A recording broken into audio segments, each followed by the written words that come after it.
Muchísimas gracias. Pues nuevamente estoy aquí con ustedes. Este tema que les voy a presentar el día de hoy realmente es como, digamos, un desarrollo de lo que presenté anteriormente. La posfilatelia viene todo eso conectado y no me van a dejar mentir, me la vivo diciendo eso de que nos falta una taxonomía y una taxonomía, que la nomenclatura. Los nombres ya están ahí, o sea, nomás es cuestión de moverle un poco, de buscar en internet y todo va a aparecer. Otra cosa que quiero mencionar antes de que empiece como tal la conferencia es que a estas alturas ya en mi oficina es prácticamente imposible, sino que muy difícil tocar un tema que sea completamente nuevo. ¿Estamos de acuerdo? O sea, todo se ha hablado prácticamente ya. Por supuesto, siempre va a haber más tela de dónde cortar, pero ¿por qué estoy haciendo énfasis en esto? Porque básicamente lo que hoy les quiero presentar es como una manera de aproximarnos a lo que vienen siendo los distintivos postales. Tradicionalmente nos hemos enfocado mucho en su función, entonces yo hoy los voy a, digamos, estudiar, clasificar, como quieran llamarle, desde otro lado. ¿Ok?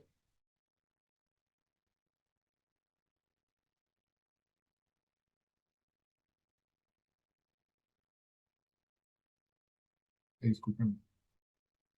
Ok, ya saben que siempre me gusta poner un índice para que se den de una vez una idea de lo que vamos a estar manejando. Identificación del problema, qué es un distintivo postal a final de cuentas, cómo podemos definir la postalidad del distintivo. Yo creo que ahí hay dos escuelas de pensamiento, no hay una verdad absoluta realmente. La clasificación con base a la función que es la que generalmente manejamos, la pragmática, y mi propuesta comienza en el 1.5, un giro lingüístico. ¿Y por qué le llamo así? Porque resulta muy frustrante, como lo van a ver más adelante, que en nuestra lengua, llámenle como le quieran llamar, español, castellano, mexicano, costarricense, etcétera, etcétera, no hay verdaderamente palabras que sean lo suficientemente específicas como para denominar lo que queremos decir. Ahorita les ahondaré un poco más en ello. Entonces yo lo que propongo es una clasificación ontológica que es con base a la relación. ¿La relación entre qué? Pues la pieza que estás mandando por el correo y el distintivo postal. ¿Ok? Y el día de hoy nos vamos a enfocar exclusivamente en las marcas postales. ¿Sí? ¿Y a qué le llamo yo marcas postales? Pues aquello que va directamente estampado o marcado en la cubierta o en la pieza, como le quieran ustedes llamar. Por ejemplo, una estampilla no está marcada, está adherida. ¿Estamos de acuerdo? Por ahí va la cosa. ¿Ok? Vamos a ver marcas postales manuscritas, selladas, impresas y al final una serie de conceptos que es donde ya digamos se generó el conocimiento, como que digamos la conclusión del estudio,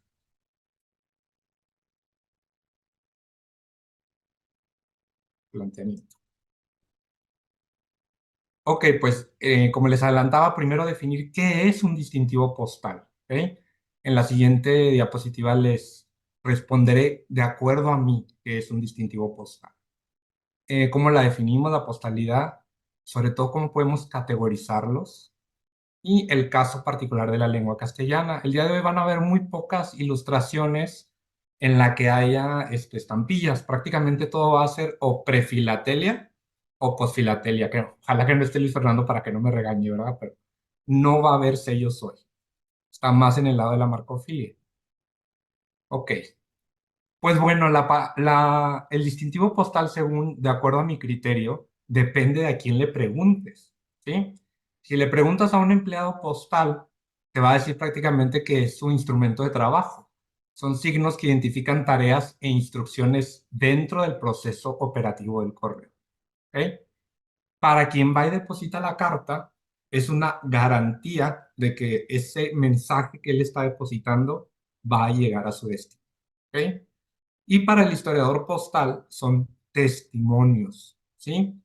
Que verifican y registran que una pieza circuló por el servicio de correo.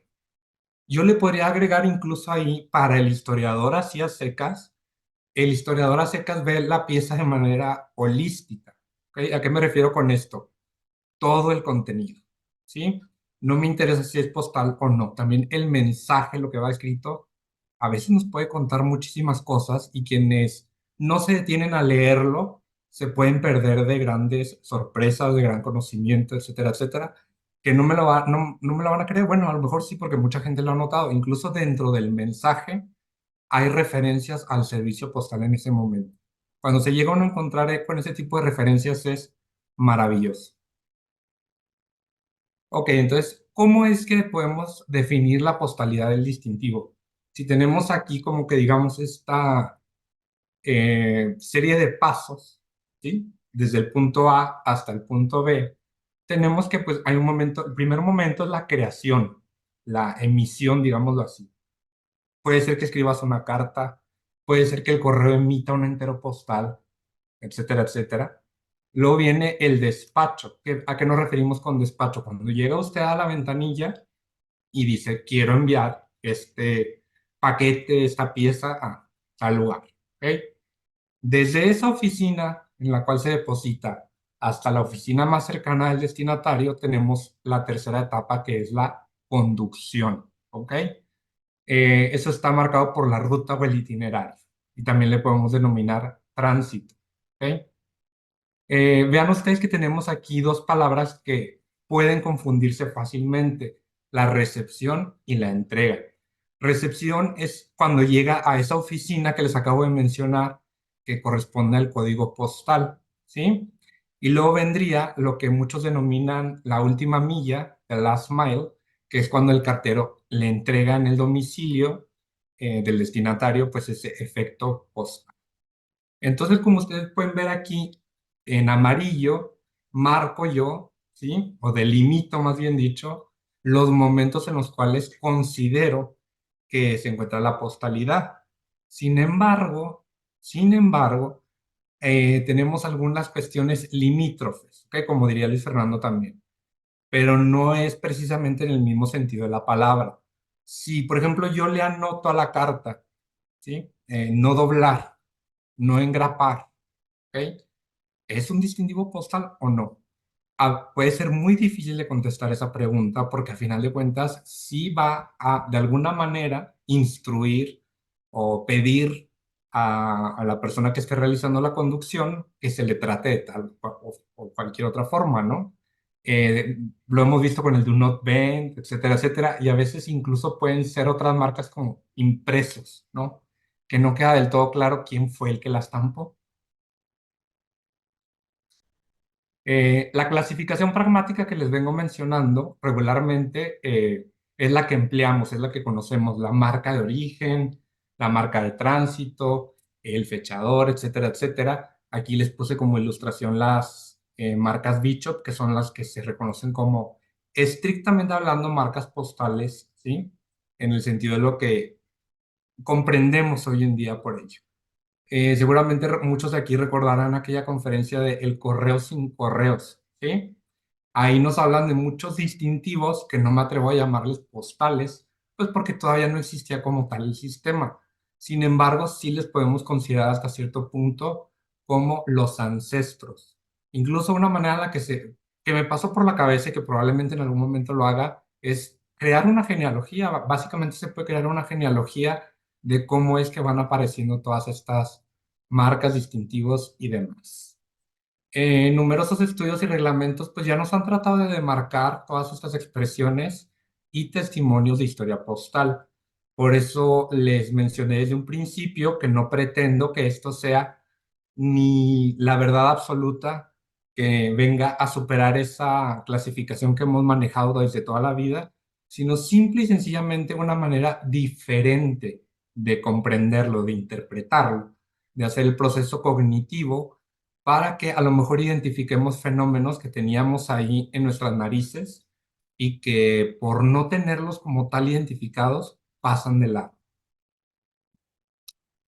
Esta es la clasificación pragmática que les menciono, ¿no? Y vamos, para no hacerlo tan largo, simple y sencillamente lo vamos a mencionar el tipo de marca y lo que, digamos, refiere, su referente. La ruta, pues, nos habla de la espacialidad, de lo geográfico. Por lo general son toponimias, aunque también pueden ser unidades de longitud. Tránsito, que como tal la palabra lo busqué y es la definición tal cual de que el número de días que tarda la pieza de llegar del punto A al punto B. Estas, ¿cómo se expresan? Pues por lo general con fechas. ¿Estamos de acuerdo? Es la temporalidad. La tarifa que nos habla, que nos dice la rentabilidad de ese servicio de correo. ¿Por qué frecuentemente revisión de las tarifas? Pues porque a final de cuentas el correo, sea del Estado o sea privado, tiene que tener una utilidad para mantenerse de pie, a menos de que esté subsidiado, ¿verdad? Como ocurre en muchos de nuestros países.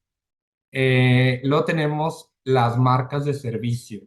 Es certificada, es express, urgente, aéreo. Sí, hay infinidad, ¿no?, de servicios que podemos encontrar.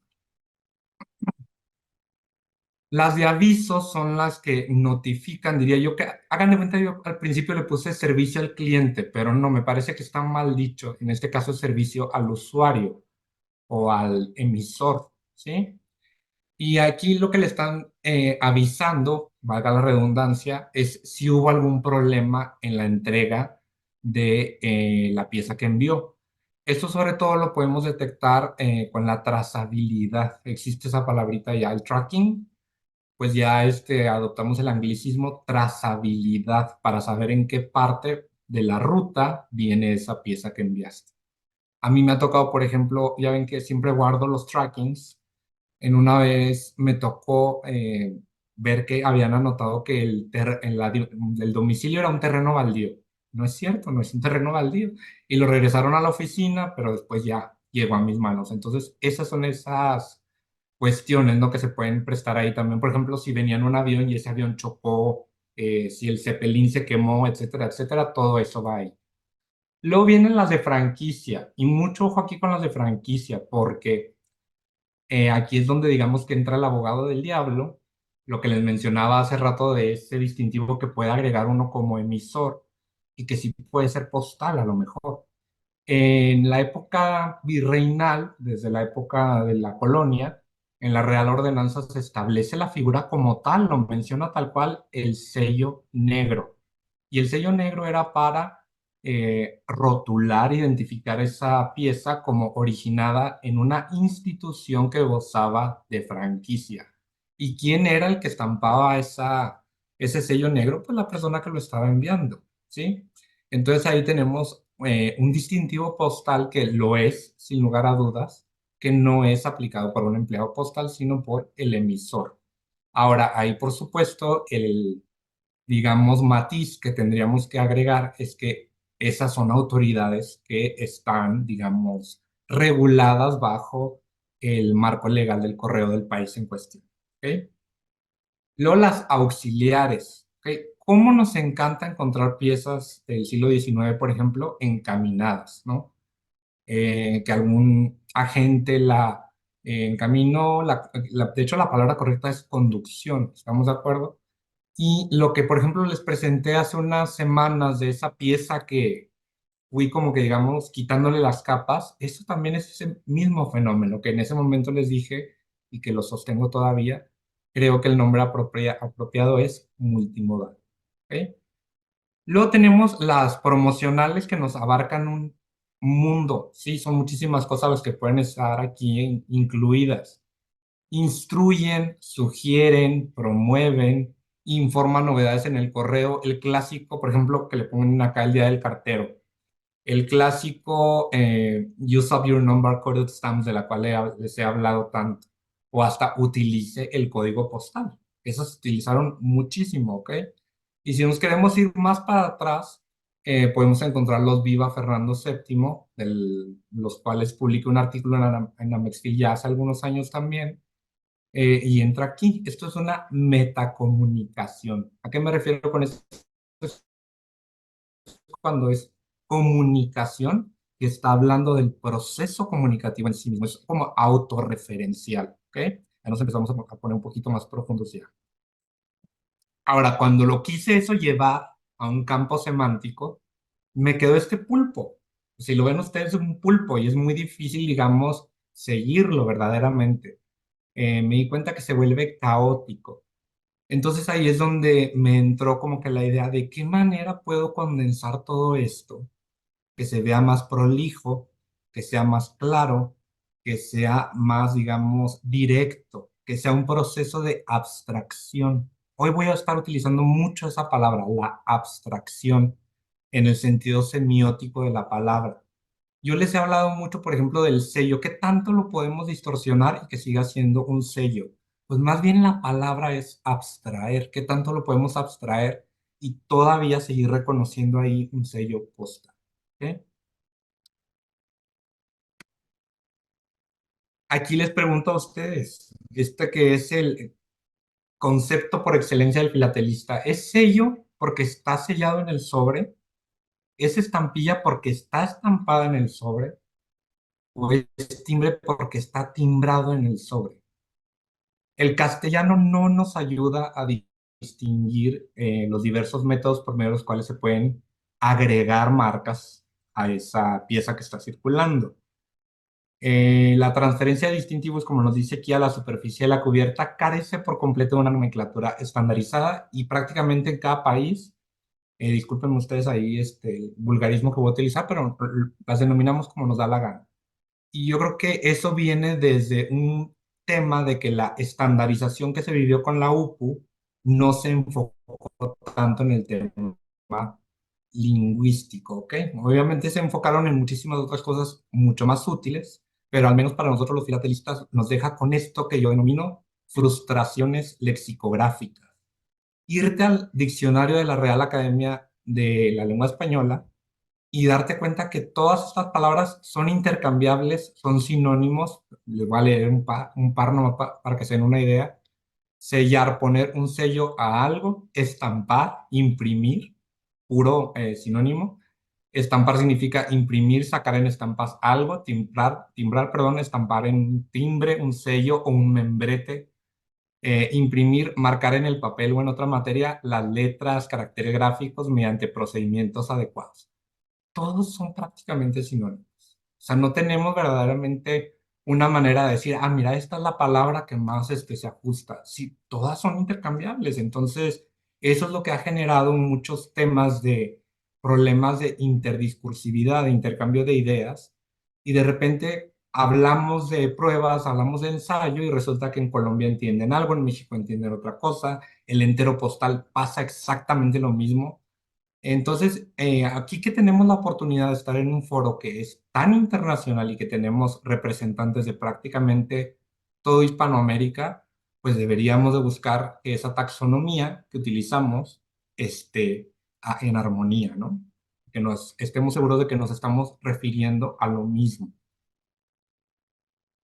Vean ustedes, ese pulpo que vimos hace un par de diapositivas, lo condensé de esta manera. Dije yo, a ver, ¿cómo puedo acercarme, ¿sí?, a este fenómeno desde, digamos, como que un eje, una dimensión, un acercamiento, una visión, llámele como ustedes quieran, diferente?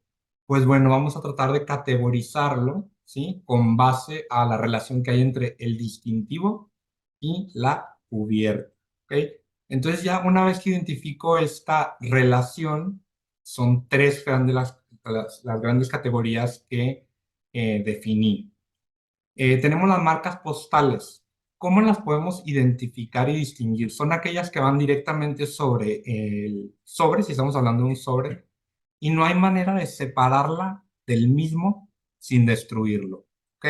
Aquí, por ejemplo, entra el ejemplo de los indicia, que mucha gente los recortó y que en algún momento yo lo mencioné que eso fue tremenda tarugada, o quienes recortaban los sobres y nomás dejaban a lo mejor la cancelación o a lo mejor la marca, pero no nos dejaban el documento completo. ¿Ok?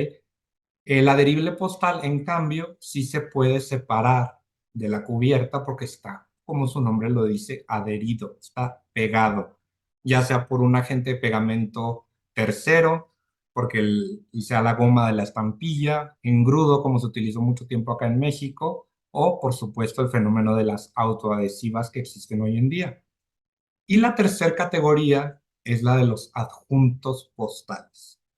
Para quienes, por ejemplo, mandan track and sign, que tengan ustedes que firmar el acuse de recibo. Ese es un adjunto postal. ¿Y cómo lo podemos distinguir? Porque viene unido a la pieza como tal, de una manera que se puede separar fácilmente, ¿sí? Una grapa, pum, lo quitan, firmas y se lo llevan. Y ahí en esos adjuntos postales, pues todavía no he investigado lo suficiente. Debe de haber un mundo de cosas que a lo mejor están ahí pendientes de ser descubiertas. Lo que yo les pongo aquí es un marbete, ¿ok? En inglés tienen mucho mejor la nomenclatura porque le denominarían un tag. ¿Estamos de acuerdo? TAG.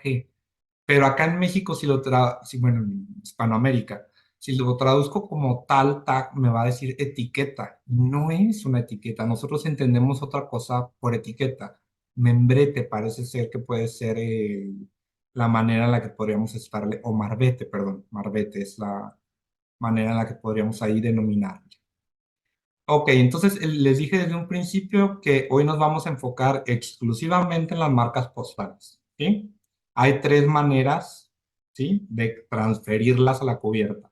Manuscrita, anotada, sellada, con un cuño o con un sello autoentintable, o impresa, ¿sí?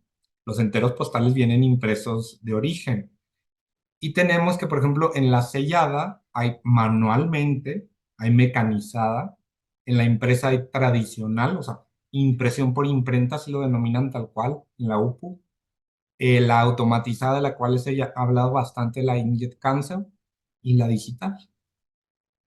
Entonces, de ahí vamos a partir, ¿ok? Les decía, les adelantaba, no se puede desprender una marca sin mutilar a la pieza, ¿ok? ¿Y cómo es que podemos marcarla? Aquí lo tenemos claramente representado, no se los voy a repetir, pero van a ver que esto nos permite jugar bastante con la semántica, con la semiótica, con la ontología, nos va a permitir hacer diagramas de Venn, nos va a permitir identificar marcas que a lo mejor reúnen dos o hasta tres de estos métodos. Y a lo mejor eso nos puede generar como que nuevas líneas de, a ver, quiero coleccionar marcas mixtas manuscrita con una parte sellada, ¿sí? O una parte impresa y otra sellada, etcétera, etcétera. Creo que es una manera diferente de abordar. Pasemos ya a las marcas postales manuscritas. Aquí tenemos dos cuestiones que tener en cuenta. Primero, le tenemos que saber a la paleografía, el estudio de la escritura antigua. Segundo, y yo creo que es el más peligroso, son las más fáciles de falsificar, ¿ok? Las más difíciles de determinar que realmente vengan de origen, aunque digamos que el método que se utiliza por lo general es que la letra coincida, ¿no? En toda la pieza. Pero si estamos hablando, por ejemplo, de un frente, pues a lo mejor ahí va a ser muy poquito el texto que vamos a tener. Entonces, esos son los retos de este tipo de coleccionismo de marcas postales manuscritas. Cuando traté yo de identificar en qué momentos de la historia del correo se manifiestan más, pues realmente han estado presentes desde siempre, ¿sí? Por ejemplo, la etapa que yo le denomino arcaica son protomarcas postales, muy importante ese prefijo, que se encuentran en cartas enviadas antes de la institucionalización de los servicios de correos. Les podemos denominar precursoras. Les digo que en ese tema no me meto mucho porque ya está muy estudiado la gente que publicó el libro del correo sin correos, con amigo, con propio, etcétera, etcétera. Todo ese tipo de frases que podemos encontrar en piezas de ese periodo, creo yo que les podemos denominar protomarcas postales, ¿sí? Luego viene la etapa primitiva. Ocurren tras la formalización del correo. Está obviamente enfocado en el ámbito hispanoamericano, pero previo a la masificación del cuño. Son, digamos, las pioneras, ¿sí? O a lo mejor no solamente se puede deber a que sean muy tempranas, sino también se puede ver a que estén originadas en un pueblo muy pequeño, en un sitio muy pequeño en el cual simple y sencillamente no hay los recursos o no hay el dinero para fabricar un cuño, que ese es el fenómeno que podemos ver en la clásica. A mí me parece maravilloso encontrarte con este tipo de marcas manuscritas porque siguen precisamente esa abstracción. La palabra franca, verdaderamente es una abstracción de que la persona que envía esa carta ya pagó por el servicio. Entonces se va a convertir en la etapa, sobre todo prefilatélica, en algo que todos van a reconocer, que todos inmediatamente van a saber que ya no se tenía que pagar un porte. ¿Ok? Ya en la etapa moderna nos empezamos a encontrar con ese tipo de fenómenos, el airmail. Obviamente cuando empezó que no existía todavía un formato como tal, será común que se hiciera de manera manuscrita para señalar. Y por último, la marca moderna que ven ahí es una de mis piezas que está reexpedida desde el Palacio Postal. O ahí también les pude haber puesto el 44, del cual siempre hablo, que es la ruta del cartero, que curiosamente les platico, me encontré con una pieza, una sola, en la cual resulta que el cartero sí tiene su gomígrafo en el cual viene el nombre del cartero y dice Ruta 44. Y nunca me había dado cuenta hasta ahorita, o sea, si lo hubiera identificado eso antes sin necesidad de preguntarle a él, habría sabido por qué le anotaba ese numerito. ¿Ok? Entonces, verdaderamente es sumamente interesante. Las marcas manuscritas, yo creo que me atrevo a decirlo, son las que me resultan más peculiares. ¿Ok? Vean ustedes aquí, por ejemplo, quise retomar el tema de las piezas certificadas, que lo acaba de platicar Henry hace unas semanas, y no es que hace unos días, y también Jaime, él sí hace unos meses. Y ahí nos vamos a encontrar mucho ese fenómeno, precisamente después de que se estandariza, digamos, por la Real Ordenanza de Correos, cómo debía de ser una pieza certificada. Está el certificado en el pueblo en el cual sale y el día, la fecha. Ya cuando se genera un cuño, de todas maneras va a llevar una parte manuscrita, que además hace poco me tocó ver una pieza en la cual quedé maravillado porque no solamente decía el día en el cual salió, sino la hora. Salió a las 4 de la tarde del día tal, o sea, todo ese tipo de vestigios, de testimonios, para uno como historiador, son verdaderamente ventanas al pasado, es como escuchar las voces de la gente que vivió ahí. Henry, me voy a atrever también aquí a mencionarte, a hacer una referencia a tu plática. Me llamó muchísimo la atención que en Perú le llamen michis a esos esquineros o a esas demarcaciones, porque supongo que tiene que ver con los gatos. Acá en México les decimos gatos y de hecho es una palabra prehispánica que deriva de michi, que significa gato también. Entonces, básicamente es el mismo concepto. Obviamente, conforme vamos avanzando en los años, nos vamos a empezar a topar con piezas en las cuales ya hay se mandó a hacer un cuño, digámoslo así, para delimitar esa parte de la cubierta que se tiene que recortar y que se tiene que retornar como acuse de recibo. Cuando vamos allá, por ejemplo, en Perú, pues nos mostraste esas cuños como con forma de flor, florones, creo que les llamaste, en una tinta azul además que es impresionantemente bella, es que me quedé impactado con eso. Ya ven, este que ven aquí, este monograma cabe, ya también Jaime les había platicado de él. Creo yo que lo que quiere decir es con cuidado, ¿verdad? Que eso es lo que significa esa palabra en latín.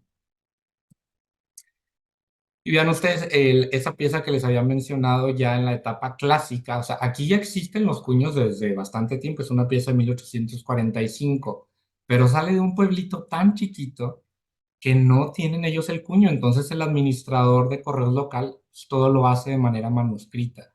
Incluso le señalo ahí con el número 2 la frase o fórmula de oficio, que básicamente era el estilo en el cual se rotulaba el correo oficial. Básicamente ese de oficio es el equivalente a un sello negro, ¿ok? De oficio certifico y por lo general llevaba la firma de quien lo enviaba. ¿Y por qué es que se ponía tanto énfasis en esto? Porque se abusaba muchísimo de esa franquicia, ¿ok? Cuando nosotros nos vamos a los reglamentos de la Real Ordenanza, etcétera, etcétera, siempre vamos a ver que es donde más le invierten palabras y texto a quién sí puede gozar de esa franquicia, bajo qué condiciones, e incluso nos menciona los castigos, ¿verdad? En caso de que abusen de la misma, de esa franquicia. Les presento este concepto de paleografía que es el palimpsesto. ¿Qué es un palimpsesto? Pues bueno, el palimpsesto es cuando tú ves un tachón donde hubo un texto y sobre ese se anota otro texto. Es el equivalente a lo que en pintura se conoce como pentimento, que también está relacionado con la palabra arrepentimiento. O sea, estás corrigiendo algo. Nos lo topamos mucho, sobre todo en tarifas, ¿sí? Vemos que cuando llega al destino está mal tasada, tachan y agregan otra cifra. Pero no solamente ocurre cuando hay un error de tarifa, también puede ocurrir cuando es una carta reexpedida, que resulta que la persona a la cual va dirigida ya no está en esa ciudad, la tienen que reexpedir. Vamos a ver nuevamente ahí ese palimpsesto con el nuevo destino. E incluso nos podemos encontrar con casos como este, marcas de conducción con palimpsesto, la fragata en la que originalmente estaba pues destinada a viajar esta carta, pues por alguna u otra razón no estuvo disponible, entonces se hace el cambio. Y a mí en lo particular, los palimpsestos que más me resultan fascinantes son aquellos en los que sí se alcanza a dirimir o sí se alcanza a leer el mensaje original, porque esa información también nos puede dar muchísimo tema de dónde interpretar, de dónde ubicar, de dónde datar la pieza que estamos estudiando. Y llegamos ya a la parte de las marcas postales selladas, ¿ok? Lo podemos hacer de dos formas, manualmente a la antigüita con el puño, con el gomígrafo, y el empleado postal idealmente es quien es el encargado de sellarla, ¿ok? Posteriormente va a aparecer la mecanizada, ¿sí? Una máquina franqueadora o canceladora que transfiere el sello a la cubierta sin o con la intervención del empleado postal, perdón, dependiendo de qué tan automatizado esté el sistema, ¿sí? Hay veces que sí, aún así necesita que un empleado esté ahí, vigilando el proceso. Les quiero ahorita adelantar desde este momento que el día de hoy no voy a hablar de los obliteradores. Son una categoría completamente aparte de las marcas. ¿Por qué? Porque bajo esta lógica que les estoy presentando esta noche, pues realmente el cancelador como tal está destinado a obliterar el sello. El sello es un adherible, entonces no va directamente sobre la cubierta. ¿Sí me explico? Pero ¿qué va a pasar con los enteros postales? Pues ahí es donde vamos a encontrar la excepción, ¿ok? Y va a venir ya muy hacia el final de la conferencia. Ok, el sellado manual. A lo mejor aquí voy a decir algunas obviedades, les pido una disculpa, pero tenemos que dejar todo bien sentado. Requiere de un instrumento y un vehículo, que es la tinta, generalmente en una almohadilla, para poder ser ejecutada, el strike, como dicen en inglés, el golpe, ¿no? El cuño es un utensilio que lleva en uno de sus extremos una marca prediseñada que al ser entintada, intaglio, queda estampada, impresa y o señalada en el documento. Ya con el advenimiento de los sellos autoentintables se pudo prescindir de la almohadilla y solito se autoentintaba, como su nombre lo dice, y es cuando ya empezamos a ver muchísima más integración. ¿A qué me refiero con esto de integración? Vamos a ver. Estas son piezas de mi colección y obviamente son puras de Chihuahua. Recuerden ustedes que yo soy de Chihuahua. En la primera que ven, van a notar que la taza sí está estampada, está marcada con un número como tal. También está marcada el lugar de origen, Parral, Chihuahua, pero la fecha está de manera manuscrita. El segundo estadio, la segunda etapa, lo podemos ver acá en la pieza de Chihuahua, todavía escrito con G, por cierto, en la cual van a ver ustedes que la fecha ya está ahí, también estampada con un puño, al igual que la taza. Ahora, ojo, esta evolución es como lo de los colores que les platiqué hace muchos meses, ¿no? O sea, no ocurre de manera igual en todos los sitios. Pueden ser que sean a la inversa, primero aparece uno, primero el otro, dependiendo del contexto. ¿Ok? Vean ustedes este momento que yo identifico aquí y que seguramente a muchos de ustedes también les ha saltado en algún momento, cuando el origen y la fecha se fusionan en una sola marca. ¿Ok? En estas marcas de caja o marcas de cartucho que son tan comunes acá en México, ya vemos que están integrados, ¿sí? Ahí la tasa todavía aparece de manera independiente. Ahí es donde podríamos poner la rayita de la prefilatelia y empieza lo que en México, y a lo mejor me van a querer cancelar por lo que voy a decir, pero eso que llamamos sello negro creo yo que es un término de origen, lo empezamos a usar mal y ya se quedó por inercia, ¿sí? Porque es muy claro a qué se referían en la Real Ordenanza lo que es un sello negro. Era el distintivo de la Secretaría, de el Departamento de Estado, etcétera, etcétera, del cual estaba originándose esa pieza y que iba a gozar de franquicia postal, ¿sí?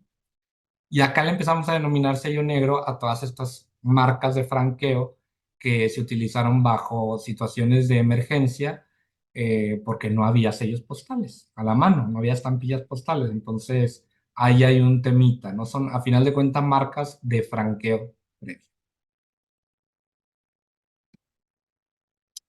Ahora, esas marcas de franqueo previo existen todavía, se siguen utilizando.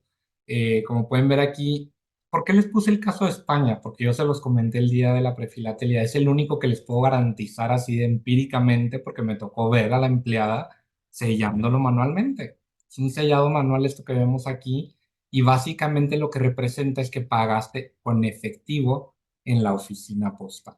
¿Sí? Y ya con eso está el franqueo pagado en oficina. Ahí están las siglas, FPO.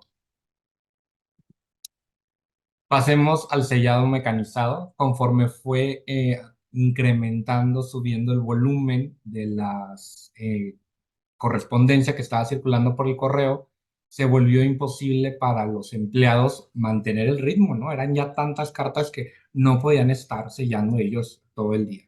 Entonces ahí es donde entra el tema, disculpen, ahí es donde entra el tema de la mecanización.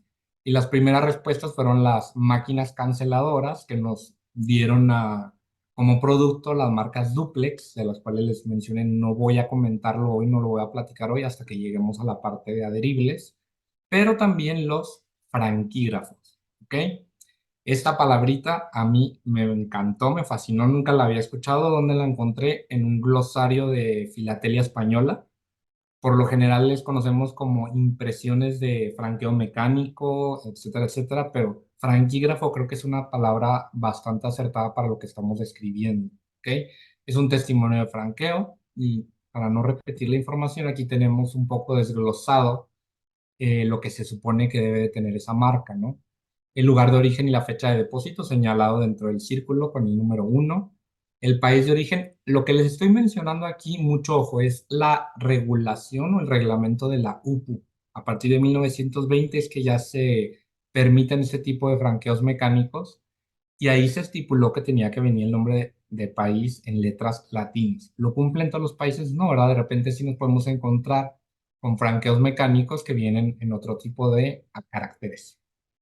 El número del permiso para uso de la máquina, y lo vemos con el número 3. El valor de franqueo en números arábigos, también eso está estipulado por la UPU, tienen que ser números arábigos. ¿Se respeta siempre? Vuelvo y repito, no, hay excepciones.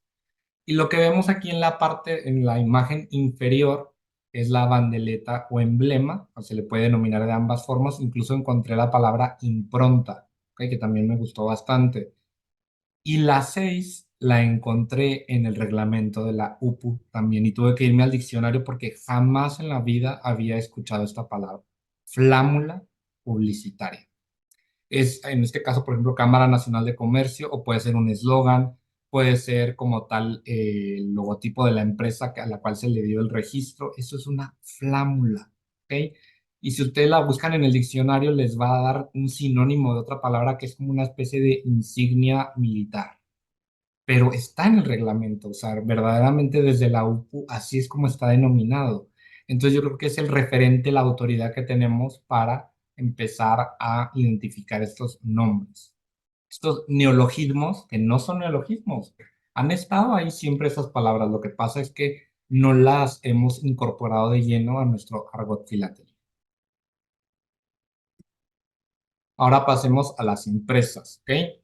Cuando digo impresión tradicional, me refiero a la impresión de imprenta. Así dice tal cual también en el reglamento. Puede ser por tipografía, grabado, litografía, y generalmente, más no exclusivamente, se manifiesta en los enteros postales, de la cual también di una conferencia que seguramente todos recordarán.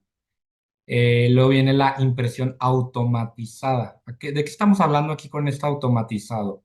Cuando ya son, digamos, esas marquitas que agrega la máquina clasificadora, la sorting machine, que son injet cancel, etcétera, etcétera, y que sobre todo se agregan en centros operativos, ¿no? En centros de distribución de gran volumen de correspondencia. También ahí pueden entrar la de los proveedores, el carrier, como le dicen en inglés, carrier. Es el encaminador, básicamente es la misma figura, solamente que ahora en su encarnación moderna. Y por último tenemos la impresión digital, que es la que nos abre ya toda una caja de Pandora. En inglés existe el concepto de Meter Machine, o sea, si lo traducimos es máquina o medidora de franqueo, ¿ok?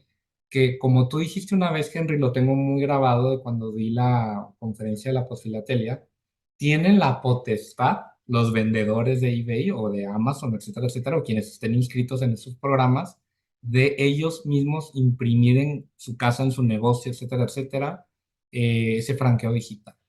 Entonces ahí verdaderamente pues nos vamos a encontrar de todo. Aquí tenemos el entero postal y sus elementos. Vean ustedes cómo se va poco a poco formando este patrón, ¿sí? Si cada uno de esos elementos le podemos llamar signos en el sentido semiótico de la palabra, vuelvo y repito, ya cuando vemos esta configuración le denominamos patrón. Es un patrón, es una estructura, ¿ok? La fórmula para el remitente, la etiqueta de correo aéreo que está impresa, no está adherida, incluso tiene una metacomunicación que es el Colección de Timbres Postales de México, la estructura política, Secretaría de Comunicaciones y Transporte, Dirección General de Correo, e incluso el valor adicional. Esto es algo que se ha comentado en el pasado. Aquí en México, en algunos periodos, además del valor facial que tenía esta pieza, este entero postal, se tenía que cubrir un valor adicional por lo que había costado pues el papel, ¿no? Para fabricar este sobre, en este caso es un sobre. Esto que en algún momento le llamé la anomalía, no tiene nada de anómalo verdaderamente, es simple y sencillamente un recibo de teléfono circulado por el correo, pero aquí tenemos el segundo tipo de marca impresa, ¿ok? Cuando vemos estas cajitas, estos cartuchitos que tienen leyendas como porte pagado, franqueo concertado, en inglés First Class Mail, Resorted, US Postal, you name it, ¿no? Hay infinidad. Y ahí lo que pueden ver en el 2 es un franquígrafo, ¿ok? Pero viene con valor de 0 pesos. ¿Por qué? Porque realmente aquí lo que es, digamos, el testimonio de franqueo es lo que aparece en el número 1, donde dice porte pagado. Ese franquígrafo solamente se está utilizando para dar el lugar de origen y la fecha. Pero esa parte en la cual aparecía, digamos, la impronta del franqueo, pues se tiene que poner en ceros porque no se puede, digamos, desprender como tal. Hay casos en los cuales sí, pero en este no. Ahora, existe un fenómeno que también se le conoce como doble estampación. Y encontrarse con este tipo de piezas a mí me resulta fascinante porque vean ustedes, hay un registro postal de impresos, que es la autorización de Cepomex, pero sí tenemos acá un franquígrafo, bueno, de hecho ya no es un franquígrafo porque ya es de la época digital. Como pueden ver, tiene una matriz de datos. Y además tenemos otros elementos que ahí se los señalo, los que son postales, el que es limítrofe, que a mi parecer es el que dice impreso, porque no tenemos del todo claro si esa estampación del impreso la puso el correo o la pusieron de origen. Yo casi un 75% podría decir que la puso el remitente, no el correo. La única manera en la que podríamos estar plenamente seguros es encontrando otras piezas que salieran de ahí de la Facultad de Medicina. Y como pueden ver, pues también los distintivos no postales, el membrete y el cachet, boletín informativo de la Facultad de Medicina. De la impresión automatizada me voy a ir muy rápido porque verdaderamente ya se los he platicado muchísimo cuando he dado pláticas de los Machines, ¿sí? Son distintivos impresos en la cubierta por sistemas clasificadores, los sorting machines, empleando tecnología sobre todo de reconocimiento óptico, digital y la encriptación de datos. Estas rayitas que tanto he platicado, que tanto he mencionado, que si bajo la luz negra se ven muy bonitas, etcétera, etcétera, tienen nombre. Es una indexación lineal. y básicamente es una nueva lengua para expresar el código postal o los datos del destinatario, de tal forma que esas máquinas clasificadoras automáticamente lean ese código y avienten la carta hacia donde debe de ir. ¿Ok? También existe, por supuesto, la indexación matricial, que son los dos ejemplos que pongo abajo, que puede ser de 4 celdas, de 2 celdas, hay de una sola celda también. Y ahí hay un mundo por ser estudiado, pero ya tienen su nombre. Ok, la impresión digital, ¿sí? Pitney Bowes es un eh, titán, o sea, verdaderamente dentro de la historia postal ha estado casi siempre ahí desde ellos fueron pioneros en el tema de las franqueadoras, etcétera, etcétera, y siguen presentes y verdaderamente casi es un monopolio, ¿eh? O sea, no sabemos que Pitney Bowes está detrás de muchos de los envíos, sobre todo los multimodales que recibimos. Y aquí tenemos tres manifestaciones, estoy tratando de que sea una muestra representativa y algo diversa. Mailmark, el programa del Royal Mail del Reino Unido, el Online Postage de Estados Unidos, que de hecho el software que utilizan es Endicia, así se llama, y se los anoté arriba, o la Internet Market del correo alemán. Y ahí pueden ver ustedes que ahí tenemos otro ejemplo de indexación matricial, tanto en la Internet Market como en el Mail. Esta pieza le agradezco mucho a mi colega y gran amigo Marcos Fraga, cubano residente en Guadalajara, que me la hizo llegar y que es el único ejemplar que tengo de lo que los británicos denominan Printed Postage Impression.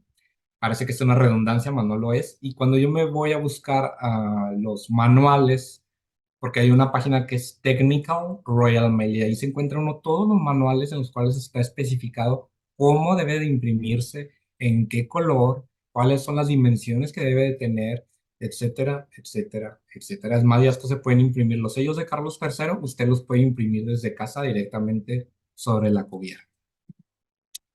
También los británicos manejan este otro modelo que es el Business Mail Advance. Aquí, como pueden ver, tenemos desglosados los elementos.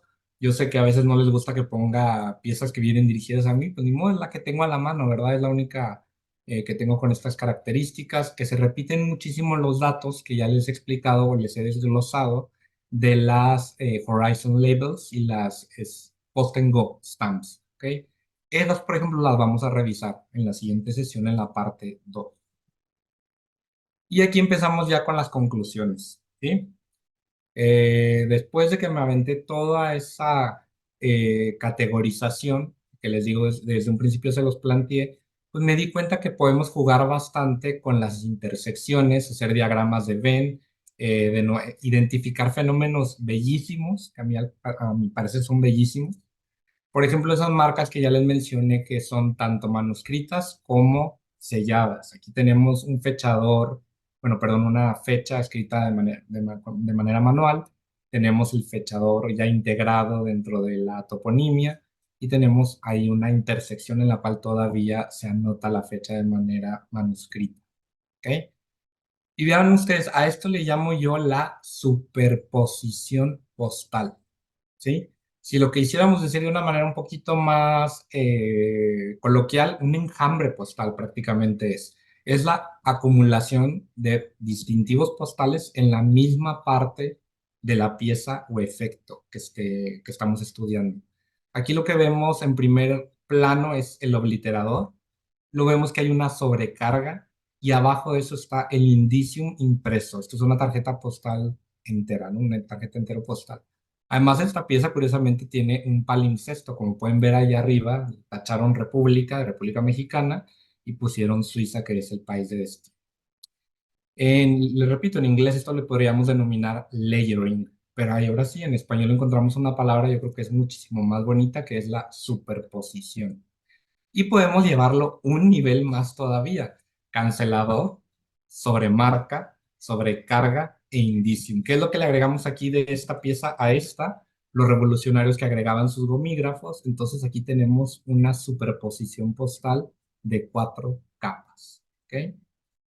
Luego tenemos lo que yo denomino reminiscencia postal. El fenómeno del correo registrado británico es verdaderamente, yo cuando descubrí lo que era esto, dije yo, qué belleza, qué discurso del tiempo, qué manera de manifestar un fenómeno del pasado. Son ecos del pasado, verdaderamente lo podemos denominar así.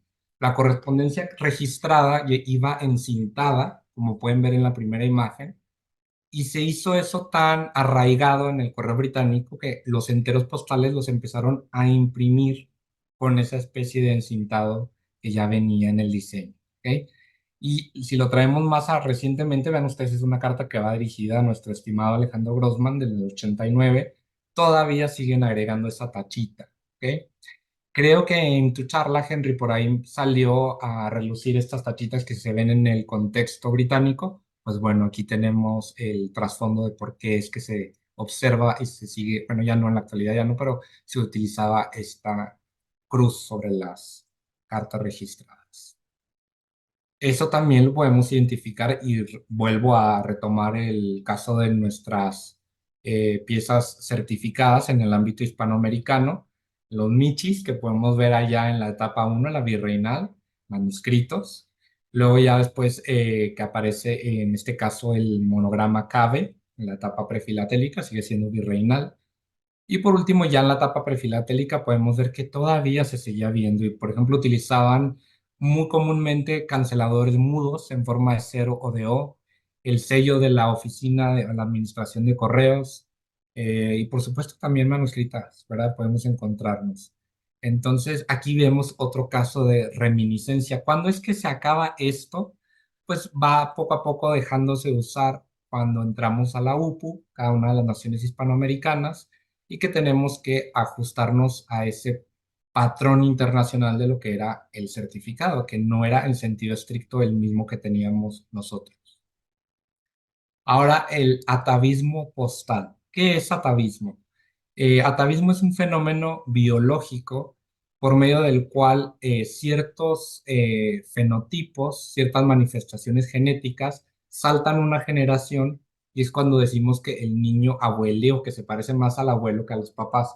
Pues bueno, si lo traemos eso a este contexto, podemos ver que no es una historia lineal, sino que aparecen y desaparecen ciertos fenómenos, en este caso el franqueo previo señalado con un sello. Como pueden ver, el filatélico clásico, filatélico moderno y el posfilatélico.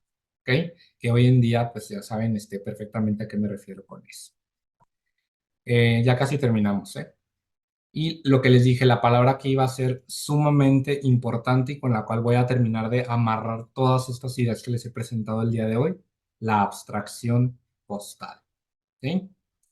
Cuando vemos nosotros la palabra franca en una carta, sabemos inmediatamente que es a lo que se refiere. ¿Ok? Eso es un signo que viene, aquí la definición es una entidad que hace referencia a otra por medio de la representación y la abstracción. ¿Ok?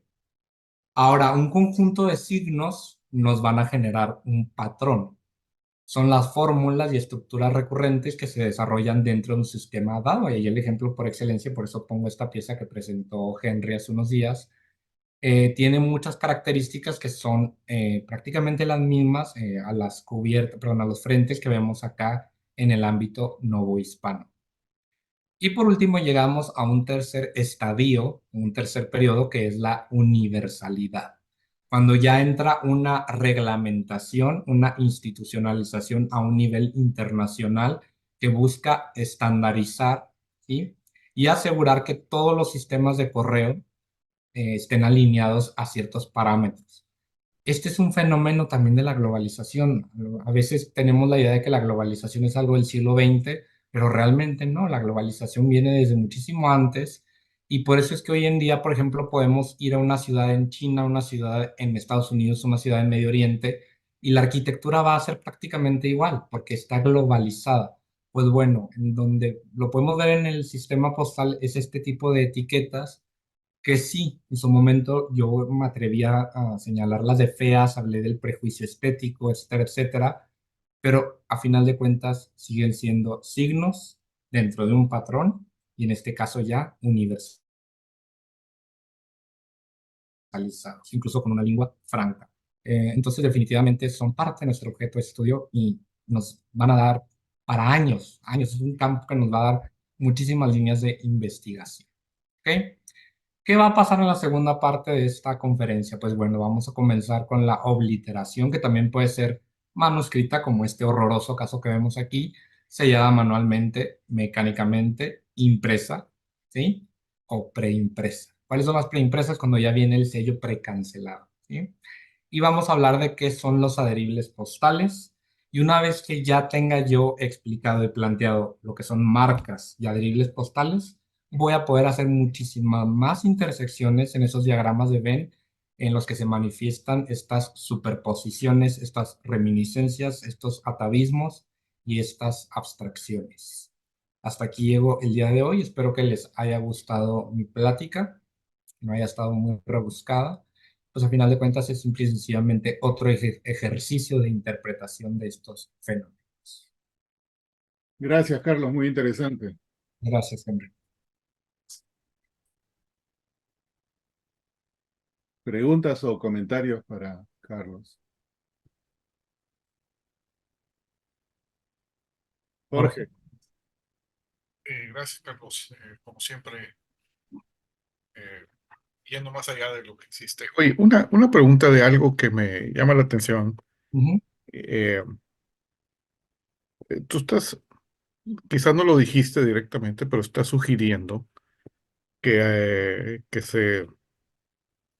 se hace una especie como de diccionario universal en español, castellano, como lo queramos llamar, para la filatelia, Un ¿verdad? glosario. No me Un iría a la... glosario. Está bien, Un está bien. glosario. Ujú. Eh, varias cosas que yo creo que vale la pena considerar y me gustaría conocer tu opinión. La primera, el idioma, cualquier idioma, es una ente viva, no es estático, ¿sí? Entonces, por lo tanto, tener un glosario universal único se me hace limitante pues, de la diversidad cultural y lingüística que podría existir del mismo idioma o del idioma que cada vez se separa más, ¿verdad? En las formas de escribir cosas, que es el mismo idioma que lo llamemos igual como el español o el castellano. ¿No sería más fácil eh, tener más que todo, pues encontrar o un diccionario o un glosario que diga este término es equivalente a este otro en diferentes lugares? ¿No sería Determinar eso más equivalencia. cómodo? ¿No sería eso mucho más cómodo para todos? Incluso, pues Sofi en España tiene un diccionario de términos De ahí filatélicos. salió la palabra franquígrafo. Sí, pero no necesariamente se utiliza en todas partes. O sea, lo que te quiero decir es de que no sería más fácil encontrar un glosario de sinónimos o términos similares que describan las mismas cosas. Lógicamente, muchos de estos temas pues, se han tratado por mucho tiempo y quizás muchos nombres o muchas etiquetas de nombres, como tú lo has mencionado, pues se han quedado por uso, costumbre, que es precisamente esa parte viva del idioma, ¿verdad? O sea, tú mencionabas los sellos negros y es una forma en que se quedó, porque así se quedó el uso de costumbre, ¿verdad? Entre otros muchos existen en muchos otros países. ¿No sería más fácil, como digo, algo que encuentre los sinónimos o los más representativos y los que estén fuera de rango, pues describirlos, ¿verdad? Si me permites darte mi opinión con respecto a lo Claro, que pues por eso mencionas, por eso estoy es, abriendo el micrófono. si está siendo juzgado internacionalmente por jueces que vienen de Argentina, de Perú, de Panamá, de México, sí o sí necesitamos tener al menos entendimiento de lo que tú mencionas, un tesauro, creo que le llaman cuando es de sinónimos o de equivalencias, o sea, que tengamos claro Ujú. cuáles son las palabras que tienen como el mismo referente, el mismo distintivo postal. Pero yo creo que aquí que tenemos la oportunidad de que estamos reunidos representantes de toda Hispanoamérica, claro que podríamos llegar a una armonización de esa terminología. Y digo, obviamente no estoy proponiéndolo de una manera, que digamos, así tajante, sino simple y sencillamente una idea que pongo sobre la mesa. Pero sí, a lo mejor las equivalencias podría ser, aunque vuelvo y repito, si queremos que nuestra disciplina sea rigurosa y sea académica, necesitamos tener una nomenclatura compartida. Eh, Incluso en academia, yo me he dado cuenta, digo, muchos saben que yo soy académico,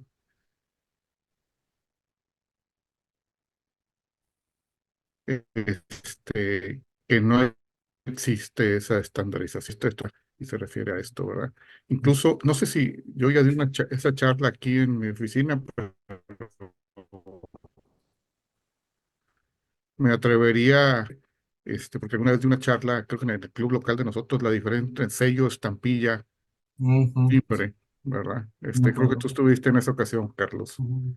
Y yo creo que es interesante ver cómo se usa esa palabra en diferentes países. Muy bien, muchas gracias, Carlos. No, hombre, Felicidades. gracias a ti, Jorge, como siempre. Martín, Hola, bueno, primero que nada te felicito, la verdad, impecable, muy, digamos, muy interesante la verdad la charla, porque tocaste un montón de términos que mira que llevo 50 años coleccionando y algunos la verdad que no los conocía, en realidad el término justo. Esto me viene a dos preguntas. La primera es de índole personal, digamos, ¿a qué te dedicas? ¿Sos profesor de literatura, alguna cosa así que desde que te pusiste a ver tan en detalle todo este tema de cosas? En todo caso, respóndeme ese y después te hago la otra que ya es más de tipo filatélico, ¿puede ser? ¿Quieres que te responda ya? Mi formación es como licenciado en Relaciones Internacionales, pero esa terminología la saqué más del doctorado. Tengo un doctorado en estudios humanísticos con Ah, concentración en historia de la ciencia. Entonces, de ahí es donde tengo ese enfoque. no, me llamó la atención y bueno, obviamente como escritor, digamos, me interesa muchísimo el tema de la terminología y la palabra justa que define cada situación. Yo me acuerdo que de chico, me acuerdo que una de las primeras cosas que tuve cuando empecé a coleccionar, mi abuelo me regaló el diccionario filatélico postal, donde estaban todas las terminologías básicas, pero era muy escueto y no era tan completo, sobre todo en cosas que atañen sobre todo a la historia postal. En general se agregan en los diccionarios filatéricos la mayoría de los términos que corresponden a cosas de uso filatérico tradicional y en historia postal en general quedan muchas cosas puestas un poco a la deriva. Eh, la verdad que es muy bueno el poder, la idea tuya de poder llegar a uniformar los términos en todo esto para que sean más acordes. Y bueno, y viene una pregunta, dentro de qué campo meterías, por ejemplo, marcas postales? Que yo tengo, bueno, en el caso mío, yo hago mucha historia postal. Marcas postales que si bien no son postales, no tienen nada que ver con el correo, pero que son necesarias para poder circular la correspondencia y son necesarias para poder indicar el libramiento de porte, como por ejemplo acá en Argentina estaba una ley de 1869, 67, perdón, de que planteaba que los juzgados de paz, por ejemplo, no pagaban no pagaban franqueo. Pero no se ponía la carta una marca que diga sin porte o franqueada o libre de porte. Simplemente bastaba con que pusieran el sello del juzgado de paz y la firma del juez de paz. Sin esas dos cosas, la carta no podía circular y era tasada, era multada. Esas marcas, a mi entender, en el momento que son necesarias para el libramiento de la correspondencia y son necesarias para poder indicar el porte pagado o el porte no necesario de pagar, más bien en ese caso, creo que se transforman evidentemente en filatéricas. Como que ¿Dentro de qué lo encuadrarías vos, digamos? Porque es un tema que, bueno, yo cuando escribí la Enciclopedia de Historia Postal Argentina, no sabía viendo cómo encuadrarlas, pues yo las puse esas marcas indicadoras de franque, digamos, indicadoras de libre porte. Pero en realidad no son indicadoras de libre porte, porque son marcas de un jugo de paz, pero que eran necesarias para que pueda circular de esa manera. Es más, sin la firma del juez de paz tampoco servían. Es una marca de franquicia postal. Te Pero no identifica era que esa franquicia, pieza es porque libre de sin la firma no francatura. iba. Es una marca de franquicia. Porque Entraría como el franquicia. membrete también, o sea, ese es el sello negro. Si quieres que lo aterricemos más al ámbito hispanoamericano, en la Real Claro, Ordenanza de 1794 claramente lo señala como el sello negro, incluso hablan de el abuso del sello negro, ¿ok? Pero ese claro. término, como ya se distorsionó por el discurso del tiempo, yo creo que la manera que le podemos identificar es como marca de franquicia. Está gozando de una franquicia postal por venir de un consulado, de un departamento del Estado, de la oficina del presidente, etcétera, etcétera. Buenísimo. La verdad que está interesante, sí, estoy de acuerdo. La verdad que es para ponerlas dentro de esa categoría. Tenés razón. Muchísimas gracias. Y Hombre, vuelvo a felicitarte, la verdad, un conocimiento de la toponimia muy bueno. muchísimas gracias, Martín. Muchas gracias. Y por cierto, Mauricio. aprovecho también, quiero darle agradecimiento especial a Marquito Fraga, Marco Fraga y a Juan José Corro, que me ayudaron bastante, le dieron una revisada a lo que les presenté hoy, así que honor a quien honor merece y les agradezco mucho por haberme dado sus apuntes. ¿Quién sigue, Henry? Mauricio. Primero, gracias Carlos por la charla. Viendo ese sobre que mostraste, el que venía de la Facultad de Medicina, que tenía el impresos, que te preguntaba si era de origen, o sea, de cuando escribieron del sobre, o si era de correos. Ujú, Seguramente, bueno, les voy a mostrar aquí algo. Vamos a ver. Spotlight for Everyone. Porque muchas oficinas tenían estos Ujú. sellitos de que todo lo, bueno, no sé si se nota, pero el mío, yo lo uso en mi correspondencia como paquete postal no doble, correo primera clase, sírvase remitir, impreso, certificado, manejo especial por avión, que algo muy popular que los tuvieran las oficinas o a la gente que manda muchas cartas, para facilitar o para ayudar a dar una indicación en el correo cómo manejar la correspondencia. Es algo bonito ver esas marcas. Hay unas que, claro, son del correo, ujú, y hay otras que, digamos, en mi país, a veces las oficinas no tienen esto. O tuvieron en su momento el que decía correo aéreo o impresos, y cuando uno lo pedía, me presta el de impresos. Ah, fíjese que es que se perdió. ujú, Entonces, sí, claro. yo tengo que llevar el mío y me dicen, ah, qué bonito el suyo que usted tiene todas las opciones. Sí, le digo, por eso lo ando, porque generalmente sé que cuando lo pido aquí ya me dicen que se perdió o que vino un usuario y lo agarró y no lo devolvió. Pero es algo interesante con esas marcas. También interesante bueno, lo del Reino Unido y su cruz azul. Maravilloso, eso es Sí, maravilloso. aunque últimamente ya no lo he visto en el No, ya Reino no. Unido. Ya lastimosamente ya no lo he visto. A veces, a mí cuando mando al Reino Unido, a veces me dan ganas, si uso un sobre blanco, cuando lo imprimo, le pongo la cruz azul, celeste. Eh, a ver si hay alguien lo nota, pero ya lastimosamente ya últimamente no he recibido correspondencia certificada de allá y ya no, ya no trae ese indicativo de la cruz.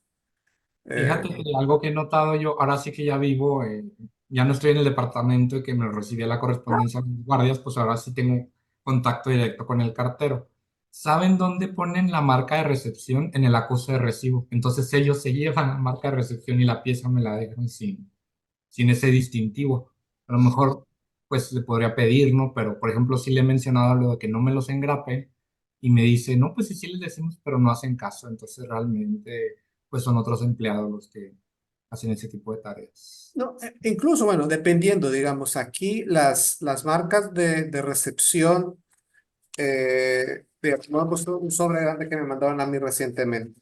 Ujú. A veces no les ponían, pero como saben que yo colecciono, entonces los empleados de correos ya saben que a mi correspondencia, por lo menos, saben que a la mía sí le tienen que colocar, o cuando se recibe una tarjeta postal, lástima, no tengo ninguna mano, que me decía, no es que a las postales, ¿dónde se la pongo? Le voy a tapar algo del texto. Tápele el texto, no importa. A mí me interesa saber cuándo llegó aquí. Entonces, aquí por lo menos los empleados ya saben cuándo aplicar las marcas. Bueno, pues no lo hacen conmigo o con los otros filatelistas que pedimos eso. Y ahí queda esas marcas registradas. O sea, que queda la constancia de que existe la marca. Es algo bonito, Es entonces, algo muy bonito, la verdad. Qué sí. padre que tú tengas ese contacto directo. A lo mejor yo es lo que voy a tener que hacer, empezar a como que acercarme más a la oficina de correo. Pero yo les platico aquí en la ciudad en la que me mudé, de Chihuahua, está muy venido a menos el correo. O sea, ni siquiera la oficina del centro, el centro histórico ya existe, la cerraron y la mandaron lejísimos. Entonces, sí, es todo un tema. Es todo un tema. Lamentablemente aquí sí se ve mucho el deterioro del Ujú. servicio. ¿Quién sigue? Gracias. Hombre, gracias a ti. Héctor, Sí, ¿qué tal? Buenas noches. Carlos, muy bueno tu charla, me gustó mucho. Un cambio de interpretación que te escuché a vos y a Martín del Prato. Vos no hablaste, él habló de unificación de términos y yo creo que vos hablaste de decir, quiere decir esto en este idioma, perdón, en este país, en este país, en este país. O sea, no unificarlo, sino decir todo lo correspondiente a un texto o a una palabra, si no entendí mal. Ojo, yo lo que les mencioné es que lo que pretendo es categorizar. O sea que cuando nosotros hacemos una clasificación, tenemos que crear categorías, ¿sí? Eso es lo que hace la ontología. Entonces, por eso yo, el approach que hice, o sea, el acercamiento, fue a partir de esas tres categorías, que va marcada en el sobre, adherida en el sobre o viene adjunta al sobre. Ah, perfecto. Bueno, una Y, cosa pero más. lo del glosario, sí, o sea, es algo que debería de existir. Ya les dije por qué pienso yo, por la Sí, cuestión no, de no, que está bien. exhibimos internacionalmente, nos juzgan jueces de, a lo mejor pueden tener diferentes terminologías y ya nos ha tocado, no me van a dejar mentir que luego hay problemas de comunicación porque Sí, sí, no, sí, no no queremos entendieron. decir lo mismo. Ujú. Y otra cosa, que leo que cuando a Mauricio lo ve llegar al correo cierran. va a A ser el veces me próximo preguntan, director de correos. a veces me preguntan, ¿hoy trae muchas? No, le digo, hoy solo traigo dos, tres. La vez que les dije traigo 12, por poco se muere.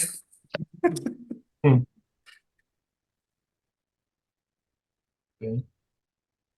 Ah, ¿Quién sigue, Henry? ah, Rafael, Hola, Rafael, buenas noches. Ahora, algo muy interesante. Una de las cosas que noté es cómo pudiste ampliar toda la terminología para cada de las marcas. Aquí solamente se refieren a la mayoría de ellas como marcas auxiliares. mm, Return to sender y todo eso las ponen bajo una sola categoría, auxiliares solamente. Y un buen trabajo definiendo cada una en cada diferente bucket. Como Muchas gracias, Rafael. sí, sí, sí, muy mm. interesante, gracias. Bueno, que sí, me gustó. ¿Quién sigue? Carlos, yo tengo un par de comentarios. Ujú. Yo estoy de acuerdo que debería existir una, digamos, una nomenclatura que todos podamos entender, pero me parece a mí de que en otras disciplinas, ¿no? Como mencionaba Jorge y todo eso, a veces hay una cosa bien particular del lugar que a veces es hasta cultural. Por ejemplo, tomando el sello negro. Yo entiendo lo que es el sello negro en el contexto de México. Si Ujú. digo sello negro en el Perú, todo el mundo piensa, es una marca prefilatélica en color negro. Pero el equivalente que decimos en el Perú es franca por falta de estampillas. Es exactamente el mismo concepto, ¿no es cierto? Se le puso el sello negro porque no había estampillas, en el Perú se escribía de esa manera. Ujú. Y a través del tiempo también como que los términos van cambiando. Yo creo que lo que has hecho con categorización es bien importante porque de alguna manera guía a la persona a no necesariamente poder usar el mismo término, pero a saber más o menos del contexto de lo que se está hablando, ¿no? Exactamente. Y sabes sobre todo que Henry, que te ayuda a identificar piezas que a lo mejor originalmente las veías como, pues sin embargo, ¿no? O sea, completamente sin ningún interés, pero una vez que ya lo abordas desde este lado, empiezas a encontrarte con esas superposiciones, por ejemplo, que ahora voy a dedicarme a buscar a ver cuántas puedo encontrar Sí, ahí amontonadas.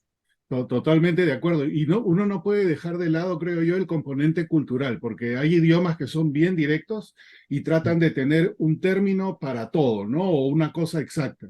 Entonces, pero nosotros en el español tendemos más a primero explicar y luego llegar a un término. Entonces, ¿qué es lo contrario? Me parece a mí que dependiendo la cultura en la cual nos desempeñemos o vivamos, ese también va a ser otro desafío que va más allá de lo que se quiera estandarizar.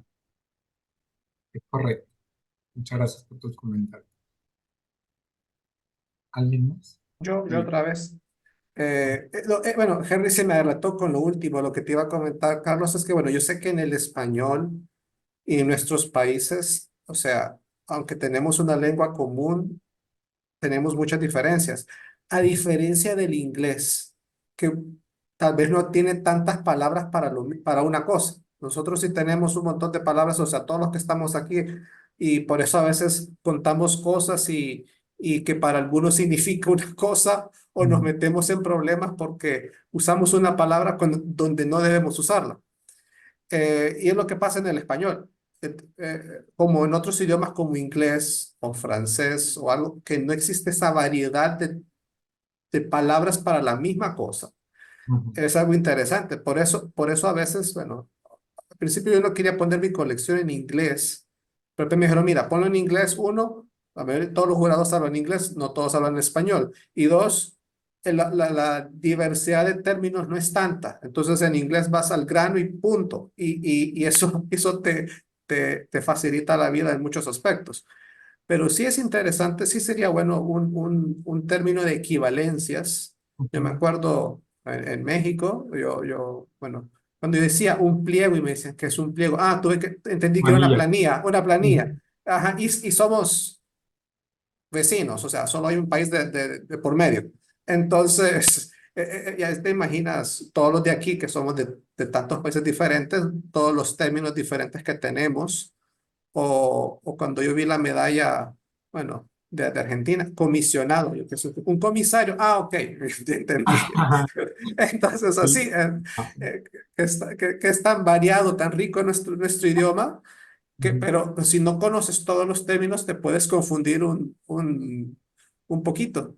Pero gracias, es una interesante propuesta la de, digamos, poner en escrito todas las equivalencias, porque sí, yo creo que sí es necesario. Ya sé que ya existe un diccionario en España, pero o sea, el español castizo, nosotros no usamos muchas de esas palabras, Es correcto.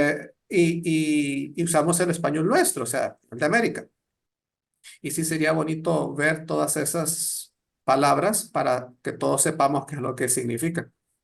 Sí, y yo creo que como lo comenté el día de los colores, o sea, yo no Ujú. pretendo borrar esas tradiciones de los argots filatélicos que se han creado bajo ciertos contextos, pero sí, vuelvo y repito, necesitamos una especie de tablita de equivalencias o estandarización porque pasa lo que pasa en las exposiciones internacionales, hay mucho malentendido. Muchas gracias, Mauricio. Ujú. Mario. Tal? Buenas noches. ¿Sí me escuchan bien? Luego Eh, tengo problemas con el audio. Pues muy interesante eh, la propuesta que se hace. Me parece bueno que vengan cosas innovadoras. Hay que nada más estar considerando que definitivamente en la parte de la filatelia, cuando hacemos nosotros investigación y hacemos un trabajo que va a una exposición, pues tenemos no solamente un marco bibliográfico, que es donde nos apoyamos para poder decir este texto o esta información, esta fecha viene de aquí, esta otra fecha viene de acá, sino también tenemos muchas veces marcos conceptuales, ¿no? Que es donde entra esta parte que tú estás desarrollando, que me parece buena. Habría nada más que afinarla para que todos los términos que vienen parece una alegoría de la biología o una alegoría de la parte anatómica, eh, el mismo título de la plática, cuando hablamos de taxonomía, pues es un término 100% biológico, ¿no? Lo digo porque yo como filatelista temático, pues lo ingreso en la parte de la taxonomía de las ranas, ¿no? En mi trabajo de filatelia, la temática de las ranas. Y es interesante cómo puedes hacer esa alegoría. Habría que definirlo bien, este, por detalles, eh, que para la gente que estamos aprendiendo puede ser que la aprendamos así, pero para la gente que tiene alguna otra experiencia, puede ser un poquito confuso entre la parte de, por ejemplo, arcaico y primitivo, porque primitivo de origen es lo primero. Entonces, cuando tú le pones arcaico antes, entonces ya fue lo primitivo, fue lo primero. Entonces, esas cosillas, si las afinas, creo que sería un excelente un excelente avance. ¿Sale? Gracias, Omar. ¿Alguien más por ahí? No. Carlos, muchas gracias, sobre todo porque un tema de este tipo es bien difícil de poder agarrarlo por todos lados, porque todos vamos a interpretarlo de alguna manera distinta, pero ese concepto de agrupar es el importante, porque de otro modo vamos a terminar en 100 diferentes vocablos que significan 200 cosas diferentes. Es correcto. Muchas Gracias. gracias. Gracias a todos por escucharme. Perfecto. Y el día de